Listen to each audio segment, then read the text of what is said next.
Good morning student, class 10th, विषय हिंदी साहित्य।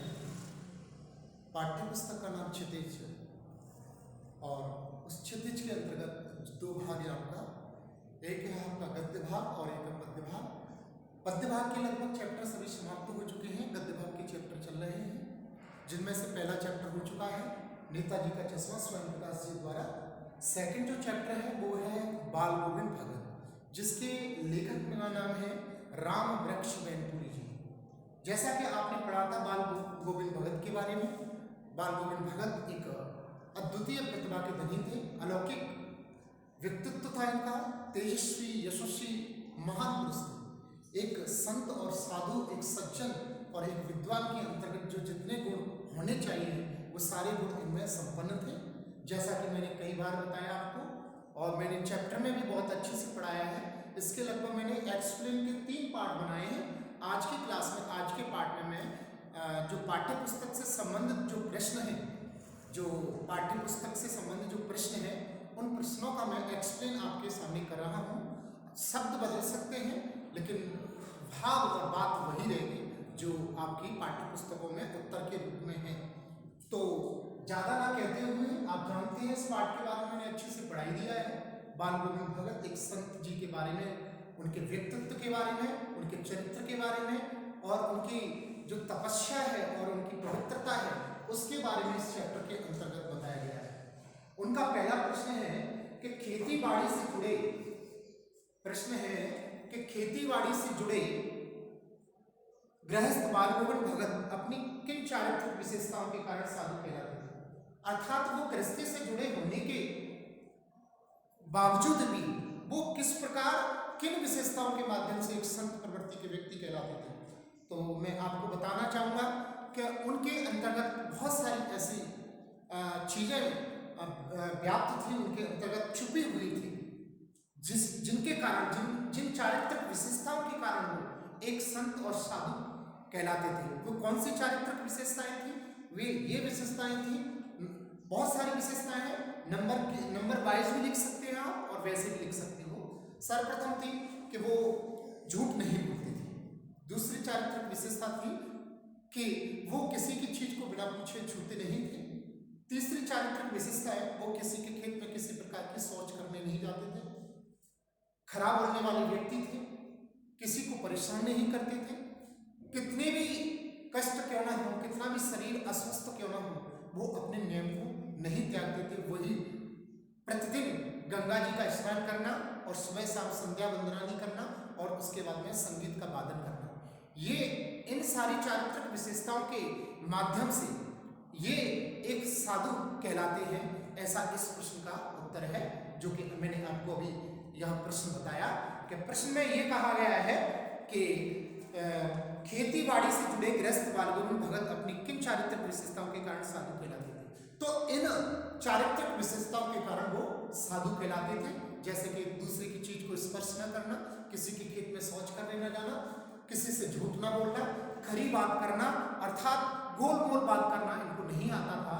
जो बात कहते थे सटीक कहते थे, सत्य कहते थे, इसमें इनका कोई स्वार्थ छुपा नहीं रहता था। एक सिंपल लिविंग हाई थिंकिंग के परिचायक थे, अर्थात सादा जीवन उच्च विचार के परिचायक थे। इनके अंतर्गत सारे व्यक्तित्व के जो गुण होने चाहिए, एक सज्जन और साधु शब्द के गुण होने चाहिए, वे सारे गुण थे। इन गुणों के कारण ये एक साधु कहलाते थे, गृहस्थ में रहते हुए भी। आई होप, मुझे उम्मीद है आपको इस प्रश्न का उत्तर मेरे माध्यम से मिल गया होगा। सेकंड प्रश्न है, डियर स्टूडेंट, भगत की पुत्र वधू उन्हें अकेले क्यों नहीं छोड़ना चाहती थी। जो भगत की पुत्र वधू थी, बेटे की बहू, अर्थात उनका जो बेटा था बहुत सीधा बहू टाइप का था, तो उनकी मृत्यु के बाद में उनकी पतु अर्थात बेटे की बहू थी, वो बाल गोविंद भगत को क्यों नहीं छोड़ना चाहती थी। प्यारे छात्रों, डियर स्टूडेंट, न छोड़ने का कारण यह था कि जो बाल गोविंद भगत थे अकेले थे। उनकी पत्नी के बारे में बताया नहीं गया क्योंकि उनकी पत्नी खत्म हो गई थी, तो वो अकेले थे और उनको अकेले में उनकी सेवा के लिए, जैसे पानी देना, उनको समय समय पर खाना बनाना, उनके लिए उनकी सेवा वगैरह करना, कभी अस्वस्थ हो जाए तो दवाई वगैरह कौन देगा उनको, तो उनकी सेवा के लिए और उनको हर उनकी जैसे वृत्त की सेवा की जाती है, उस वृत्त की सेवा की वजह से पानी पिलाने के लिए, खाना देने के लिए और घर में जो भी काम होते हैं उन सभी कामों को करने के लिए और उनको खुश रखना चाहती थी बाल गोविंद भगत को। इस कारण से जो पुत्र की जो बहू थी, उनके बेटे की जो बहू थी, उन्हें छोड़ना नहीं चाहती थी। यह इस प्रश्न का आंसर है। तीसरा प्रश्न, भगत ने अपने बेटे की मृत्यु पर अपनी भावनाएं किस तरह व्यक्त की? भगत ने जब उनके बेटे की मृत्यु हो गई थी तो मृत्यु होने के बाद में जो बाल गोविंद भगत थे, उन्होंने अपनी भावनाएं किस प्रकार व्यक्त की, अर्थात उनका उस समय की स्थिति क्या थी, उसी स्थिति को बता रहे हैं। बहुत ही सुंदर और अद्भुत स्थिति थी जिस समय उनका पुत्र मृत्यु को प्राप्त हुआ था, मृत्यु हुई थी, उनकी मौत हुई थी उनके बेटे की, तब उनकी बहुत स्थिति अद्भुत थी। अद्भुत किस प्रकार थी कि आपने देखा होगा कि वो सभी लोगों से, जितने भी लोग बैठे हुए हैं, यहाँ तक पुत्र की बहू से भी वो उत्सव मनाने के लिए कह रहे हैं, आनंद मनाने के लिए कह रहे हैं। देखा होगा आपने पाठ में मैंने पढ़ाया था कि एक चटाई बिछा देते हैं, उस चटाई पर अपने बेटे को लिटा देते हैं, उसको सफेद चादर से ढक देते हैं और उसके सिर के पास में चिराग जला देते हैं, उसके पैरों की तरफ खुद गायन करते हैं और चारों तरफ उस डेड बॉडी के चारों तरफ जो पुत्र मृत्यु पड़े हुए हैं, उनके चारों तरफ फूल बो देते हैं, उनके ऊपर फूल बिछा देते हैं और उनके चरणों की तरफ ऊपर चिराग जला देते हैं, उनके सिर की तरफ और नीचे पैरों की तरफ वो गायन करते हैं तरह तरह का उत्सव मनाने का। और कहते हैं सभी से कि एक गृहिणी अपने प्रेमी से मिलने जा रही है, एक आत्मा परमात्मा से मिलने जा रही है। इससे बड़ा दुनिया का कोई उत्सव नहीं हो सकता है, कोई आनंद नहीं हो सकता है। इसलिए किसी प्रकार का कोई शोक न करें और बार बार वो उठ के उस स्थान से उस पुत्र वधू के पास में भी जाते हैं कि आप इस प्रकार का क्यों रोने का कारण कर रहे, रो क्यों रही है, आत्मा परमात्मा से मिलने गई है, अर्थात गृहिणी अपने प्रेमी से मिलने गई है। अर्थात इसमें जिस प्रकार एक व्यक्ति पुराने वस्त्रों को त्याग कर नए वस्त्रों को धारण करता है, उसी प्रकार आत्मा एक शरीर को, वस्त्र रूपी एक शरीर को छोड़कर दूसरे शरीर को धारण करती है। उसी प्रकार यह आनंद का समय है, इस उत्सव का समय है, ये उल्लास का समय है। आप यहाँ उल्लास कीजिए, शोक संवेदना न कीजिए। तो इन सारी बातों से ये पता लगता है कि एक अद्वितीय प्रतिभा के धनी थे। कौन? बाल गोविंद भगत। कि पुत्र की मृत्यु होने के बाद में भी वो लोगों से आनंद मनाने के लिए और उत्सव मनाने के लिए, उल्लास मनाने के लिए कह रहे हैं और अपनी पुत्र वधू को भी कह रहे हैं। आई होप, मुझे उम्मीद है इस प्रश्न का भी आपको मेरे शब्दों के माध्यम से उत्तर मिल गया होगा। मैं प्रश्न इसमें से देखता हूं, उत्तर अपनी तरफ से बताता हूं, आप देखते रहिए। भगत के व्यक्तित्व और उनकी वेशभूषा के अपने शब्दों में चित्र प्रस्तुत कीजिए। भगत एक संतोष जीवधारी थे, धैर्यशाली पुरुष थे, किसी प्रकार का उनके अंतर कोई अवगुण नहीं था। उनकी वेशभूषा की बात करें तो वेशभूषा में मझोले कद के व्यक्ति थे बाल गोविंद भगत, न ज्यादा लंबे न ज्यादा गट्टे, बीच के थे, 5.5 फुट कम से कम, 6.25 5.5। चेहरे पर व्हाइट कलर की दाढ़ी जगमगा रही थी, जटाजूट तो नहीं थी, लंबे बाल नहीं थे, छोटे छोटे बाल थे। एक रामानंदी तिलक भी लगाते थे, जिस प्रकार नारियां अपने मस्तिष्क में सिंदूर भरती हैं, मांग भरती हैं, उसी प्रकार वो भी चंदन लगाते थे, नाक से प्रारंभ करते थे और ऊपर तक जाते थे। लगभग 60 वर्ष से ऊपर के होंगे। कनपट्टी टाइप की एक कबीरपंथी कैप टोपी धारण करते थे, लगभग 60 वर्ष से ऊपर के थे और एक शरीर पर छोटा सा वस्त्र और लंगोटी धारण किए रहते थे। उनकी चारित्रिक विशेषताओं के बारे में बात करें तो वो किसी के बिना पूछे किसी के घर नहीं जाते थे, किसी की किसी वस्तु को स्पर्श नहीं करते थे बिना पूछे, किसी के खेत में शौच नहीं जाते थे, झूठ नहीं बोलते थे, खराब बोलने वाले व्यक्ति थे, एकदम गोल मोल बातें नहीं करते थे, निस्वार्थ भाव से बात करते थे। ये सारी उनकी चारित्रिक विशेषताएं और वेशभूषा की ये इसके बारे में मैंने आपको बता दिया। तो यहाँ ये प्रश्न है कि भगत के व्यक्तित्व और उनकी वेशभूषा का अपने शब्दों में चित्र प्रस्तुत कीजिए। तो ये उनका किस प्रकार का चित्र है, उनकी वेशभूषा का इस प्रकार का चित्र है।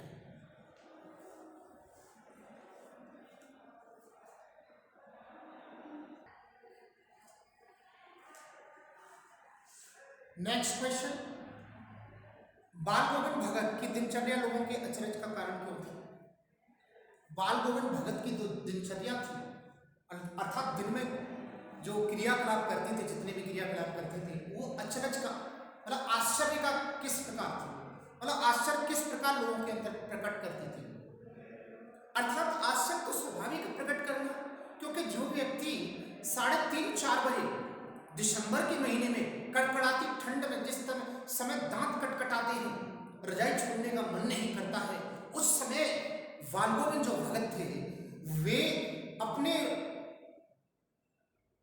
खटिया को छोड़ देते, अर्थात जिस चारपाई पर सोते थे, जिस चटाई पर सोते थे, एक कंबल लेकर ही सोते थे, उसको छोड़ देते थे और गंगा स्नान के लिए चले जाते थे।